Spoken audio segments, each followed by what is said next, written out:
최근 연예인과 또 소속사 혹은 방송 스태프까지 사칭을 하면서 자영업자에게 피해를 끼치는 이른바 노쇼 사칭 범죄가 기승을 부리고 있는데 이야기를 저희가 여러 차례 전해드렸었거든요.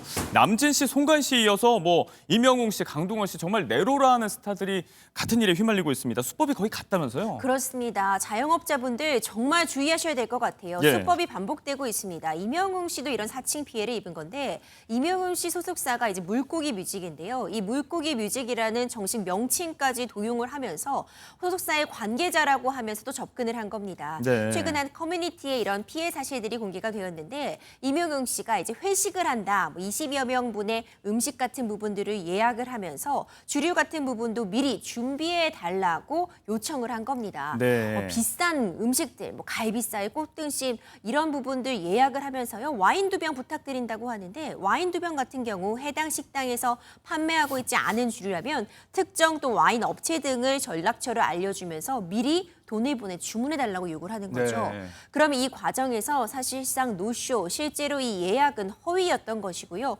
물품 대금, 그러니까 와인을 미리 구매한 대금만 피해를 입었다라는 그런 자영업자들의 성토가 이어지고 있어 주의가 네. 필요합니다. 그걸 편취하고 이제 실제로 물품 전달은 안 되고 있는 건데 배우 강동원 씨가 출연하는 영화의 제작진을 사칭하면서 또 어떤 업장에는 1,400여만 원의 피해 금액이 또 발생하면서 계속해서 논란이 커지고 있습니다. 배우 안재욱 씨도 소속사 공지글을 통해서 피해 사실을 알리고 있는데 대응법이 좀 똑부러진다고 칭찬을 좀 받고 있어요. 네, 그렇습니다. 유명인을 사칭한 노쇼 행각으로 사기를 벌이는 일들이 성황하고 있는 요즘입니다.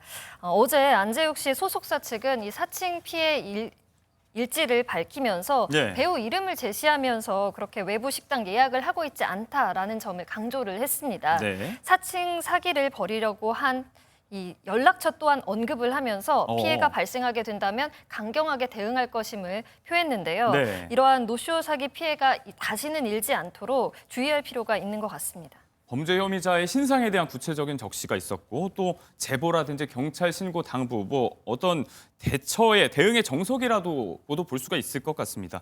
아무튼 이제 애초에 이런 일이 안 발생해야 되는 건데 자꾸 동일한 패턴의 이런 범죄가 기승을 부리는 이유 어디에서 찾아봐야 될까요? 사실 모방 심리도 작용하고 있습니다. 관련된 내용들이 계속 드러나게 되면서 네. 나도 한번 해볼까라는 모방 심리 있는 것 같은데 그와 덧붙여서 조직화되고 이 규모가 커진다는 점도 주목할 필요가 있습니다. 네. 애초에 노쇼는요 단순히 재미라던가 사회에 대한 불만 표출을 위해서 사실상 가해자에게 어떤 금전적인 이득은 돌아가지 않는데도 대규모 예약을 했다가 취소하는 사태를 일컬었는데요. 예. 요즘은 양상이 변했습니다.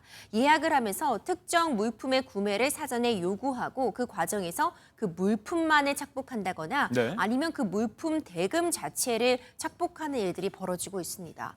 주류 같은 부분 아주 고가의 주류를 미리 주문해달라고 하는데 그 액수가 1,000만 원이 넘습니다. 워낙 또 비싼 술이 많잖아요. 그렇죠. 하지만 이 대규모 예약을 받은 자영업자 입장에서는요. 의심하는 마음이 들다가도 실제로 해당 유명인이 해당 지역에 발걸음을 하는 콘서트라던가 아니면 대규모 유세가 있으면 네. 맞나 하고 믿는 마음이 생기게 되고요. 이 물품 대금 같은 경우도 의심을 하다가도 이 예약을 꼭 유치하고 싶으니까 선뜻 구매하게도 되거든요. 이런 부분들 때문에 대규모 피해 네. 사례가 계속 발생하고 있는 것 같습니다. 자, 그리고 이번 일에 명확한 대응을 내놓은 배우 안재욱 씨 이야기를 조금만 더 해보자면 최근 방송에 출연해서 죽을 고비를 넘겼던 순간이 있었다. 근데 마냥 기쁘지 않았고 다시 눈을 감고 싶었다. 이런 사연도 전했어요. 이건 또 무슨 얘기예요? 그렇습니다. 지난 2015년에 미국 여행 중 뇌수술을 받았던 경험을 말을 한 건데요. 당시 촬영을 마치고 지인을 보기 위해서 미국에 갔었는데 숙소에서 두통을 호소해서 구급차에 실려간 적이 있었다고 합니다. 네. 당시에 급성 뇌출혈이 왔었다고 하는데요. 단순한 피로 누적인 줄 알았는데 이게